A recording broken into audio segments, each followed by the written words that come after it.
Hello students, welcome to my channel. Students, अब हम करेंगे ट्रायंगल्स के 2 मार्क्स के most important questions, MCQ questions and 1 mark questions हम पहले कर चुके हैं। सो अब बारी है 2 मार्क्स के मोस्ट इंपॉर्टेंट क्वेश्चन की। So let's start.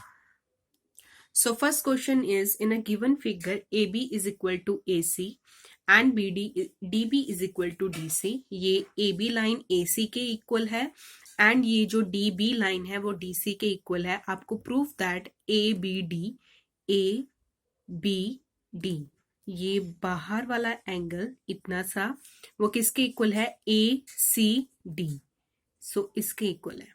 ये वाला एंगल इस एंगल के इक्वल है, ये हमें प्रूफ करना है। सो अभी हमारे पास एक बड़ा ट्राइंगल है ABC और उसके अंदर एक छोटा ट्राइंगल है DBC जिसमें हमें 2 लाइंस इक्वल दी हैं। सो हम उसी को यूज करेंगे। सो जब बड़ा ट्राइंगल लेंगे ABC जिसमें गिवन है कि एंगल AB किसके इक्वल है? AC के। सो अब इसके ऑपोजिट एंगल्स जो होंगे that is B and C angles equal हो जाएंगे। Angles opposite to equal sides are equal, that is your equation number 1। So in second triangle DBC, इस ट्राइंगल में भी आपको DB किसके इक्वल दी है? DC के इक्वल दी है। सो अगर ये दोनों लाइंस इक्वल हैं तो इनके सामने वाले opposite angle that is DBC और DCB ये दोनों एंगल्स इक्वल हो जाएंगे। Angles opposite to equal sides are equal. So अगर हम सब्ट्रैक्ट कर दें फिर ये फुल एंगल में से, फुल B एंगल में से अगर आप ये छोटे वाला एंगल माइनस कर देते तो ये आपके पास आ जाएगा। सेम हियर, अगर आप ये फुल एंगल C में से ये छोटे वाला एंगल माइनस कर देते हैं तो ये बाहर वाला एंगल आ जाएगा जो हमें चाहिए।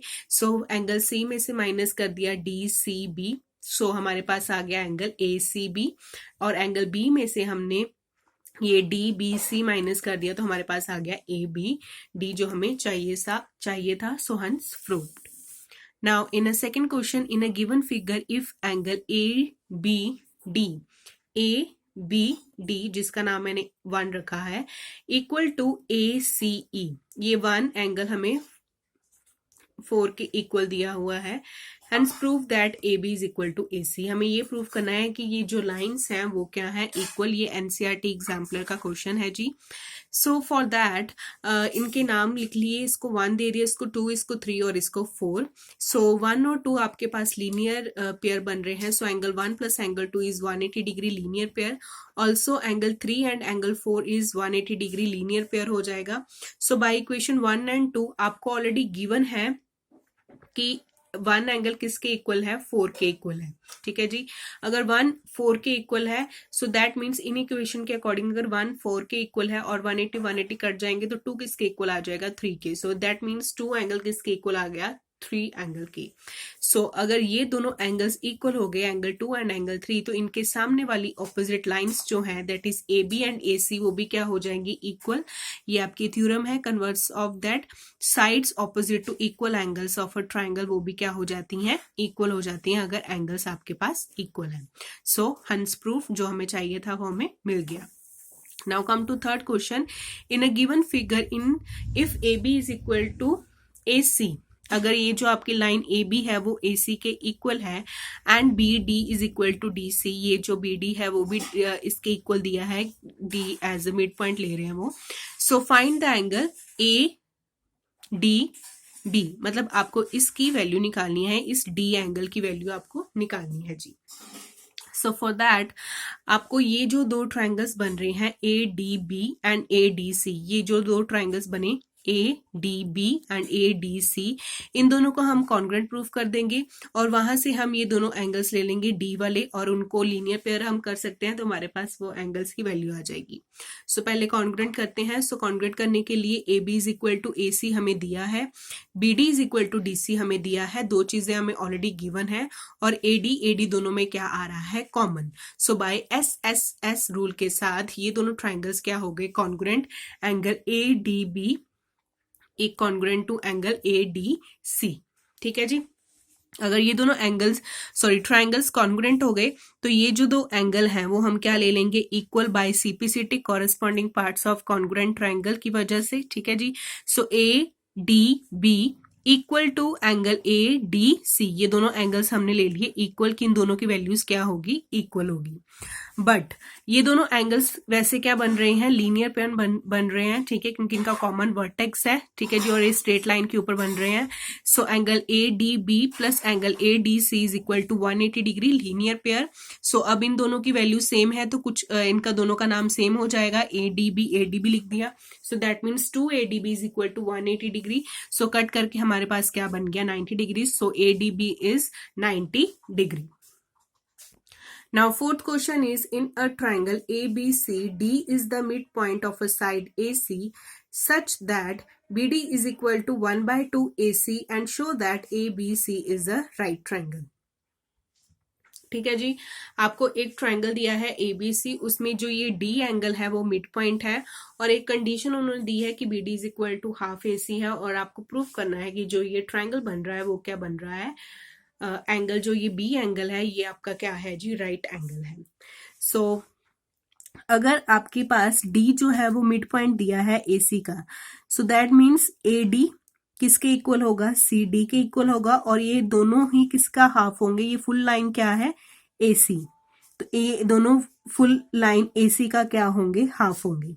ऑल्सो आपको ये कंडीशन गिवन है कि BD किसके इक्वल है, हाफ ऑफ AC। सो इन दोनों कंडीशन से हमें क्या पता लगा कि AD किसके इक्वल है, BD के, और CD भी किसके इक्वल है, BD के। सो दैट मीन्स अगर AD इक्वल होता है BD के, अब देखते हैं AD कहाँ है, ये रही है आपकी लाइन AD, अगर वो इक्वल होती है किसके, BD की, इसके इक्वल होगी लाइन, तो अगर ये दोनों इक्वल हैं तो इनके सामने वाले एंगल्स जो हैं दैट इज 2 और 4 वो भी क्या हो जाएंगे, इक्वल, ठीक है जी, बाय थ्योरम। और अगर CD इक्वल टू हो गया आपके पास C, ये रहा D, CD किसके इक्वल हो गया, DB के, अगर ये दोनों लाइंस इक्वल हो जाती हैं तो ये दोनों एंगल्स इक्वल हो जाएंगे, that means 1 is equal to 3, ठीक है जी, बाय थ्योरम। सो ये हो गया आपका इक्वेशन नंबर 1 जिसको हमने मार्क कर दिया। अब फुल एंगल ट्रायंगल की बात करते हैं, ट्रायंगल ABC। सो यहाँ पे आएगा एंगल 1 एंड एंगल 2 दोनों B के हैं, सो इसको ब्रैकेट में लिख देते हैं, angle 1 plus angle 2 plus angle 3 और angle 4 is equal to 180 degree. Angle sum property लगाई, ये 3 एंगल्स बन रहे हैं, ठीक है। और 1 की जगह हम क्या लिख सकते हैं, 3 की जगह हम क्या लिख सकते हैं 1, और 4 की जगह क्या लिख सकते हैं 2, ठीक है, बाय यूजिंग इक्वेशन नंबर 1। सो यहाँ पे angle 1 plus angle 2, angle 1 plus angle 2, तो that means 2 times angle 1 plus angle 2 बन गया। सो अब डिवाइड होके क्या बन जाएगा जी, 90 डिग्री। और आपको पता है कि एंगल 1 प्लस एंगल 2 किसकी वैल्यू है, B की वैल्यू है ABC। So angle ABC is equal to 90 degree. Now come to fifth question. In a figure ABC is a square. ये एक फिगर बनी है, उसमें ABC आपके पास स्क्वायर दिया है और P एक मिड पॉइंट है AD का, ठीक है जी, और BP एंड CP जो है उनको ज्वाइन कर दिया गया है। अब हमें ये प्रूफ करना है कि जो PCB ये एंगल है वो किसके इक्वल है, PBC इसके एंगल के इक्वल है, ठीक है जी। सो इन दोनों एंगल्स को प्रूफ करने के लिए हम ये प्रूफ करना पड़ेगा कि PC किसके इक्वल है, PB लाइन जो है वो किसके इक्वल है, PC का। अगर हम ये लाइन प्रूफ कर देते हैं सो दैट मीन्स एंगल्स अपने आप इक्वल हो जाएंगे बाय यूजिंग थ्योरम। सो लाइंस इक्वल करने के लिए हमें ये जो ट्राइंगल बन रहा है PAB और PDC, इन दोनों को क्या करना पड़ेगा, कॉन्ग्रुएंट। ये ट्राइंगल PDC एंड PAB, ठीक है जी, उसको कॉन्ग्रुएंट करने के लिए अब P जो है वो मिड पॉइंट है तो PA किसके इक्वल होगा, PD के, तो ये यहां से आ गया। और AB लाइन किसके इक्वल होगी, DC के, क्योंकि स्क्वायर की ऑल साइड्स क्या होती हैं जी, इक्वल। एंड ऑल्सो ये जो है angle A and angle D वो भी क्या होंगे, 90 degree, equal each 90 degree, because square के सारे एंगल्स क्या होते हैं, 90 degree. So by using RHS, सो ये दोनों ट्राइंगल्स क्या हो जाएंगे, कॉन्ग्रुएंट।